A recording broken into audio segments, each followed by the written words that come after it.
Hi. So let's create a simple sequence diagram using mermaid charts. Uh, so basically, this specifies the key components of how a user interacts with the web browser and enters a URL and get the requested page, right? Um, yeah, let's get started. Hmm. First, we have to start from the tag or sequence diagram. You are specifying the mermaid chart that you are going to create a sequence diagram, and then you have to specify the participants first. Participant. So our first participant is user, and then second participant is um, web browser.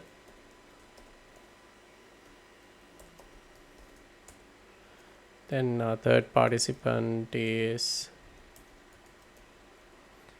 web server. Yeah, and our fourth participant is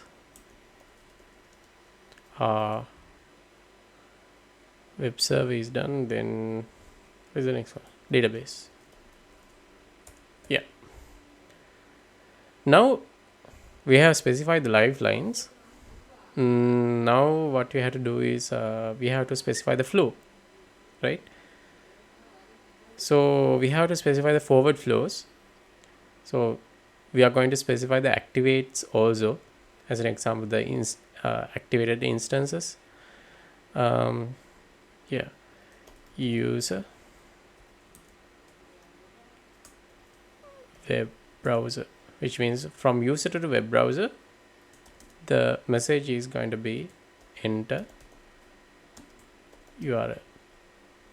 So you can specify the arrow here. It's hyphen greater two greater than signs. Then you are going to activate the web browser. I mean that session. Activate web browser, right? So since we haven't deactivated, let's say deactivate. You can see the small uh, active instance is there. So I don't want to deactivate right now.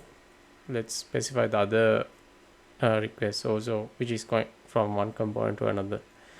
So from once the URL is entered by the user to the web browser, then the web browser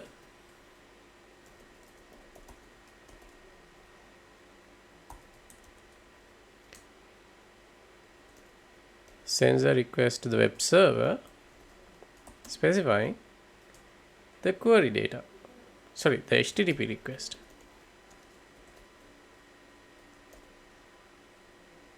Yeah. Then the web server is the one which acts as a server. So the main use case of a server is response to whatever the request which client sends. It can be data. If it's not there, it will like give the client an error message, something like that. So let's keep this simple. This is a simple HTTP request. Let's activate a web server also. Yeah, and then from web server, let's say if the data isn't cached, you give the request to the database if this if these data is there or not, right? So queries the data from the database.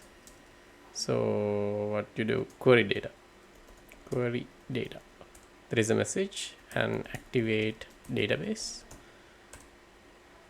Yeah, and then from database you are going to get the response to the web server, right? So from the database, so here since I'm responding, you have to specify double hyphen and two greater than signs. From database to web server, it responds with the data, return data. Then you're going to deactivate the database because that session with the database is finished. Database, yeah. See what has happened? The current session is ended because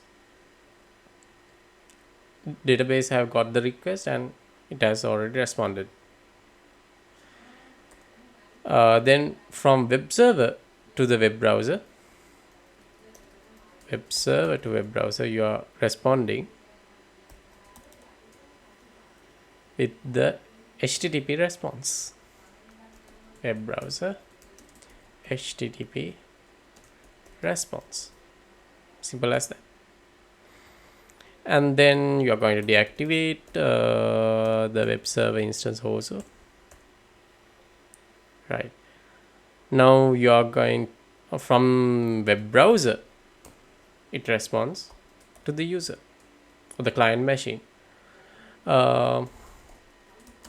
with the display page or web page, something like that, right? And you are going to deactivate web server also. Yeah, web browser. This is a simple sequence diagram using the notation of Mermaid. You can see the documentation here in the Mermaid. It's simple and easy to understand. So you can create many graphs, as an example, graphs, flowcharts, sequence diagrams. So these are flowcharts.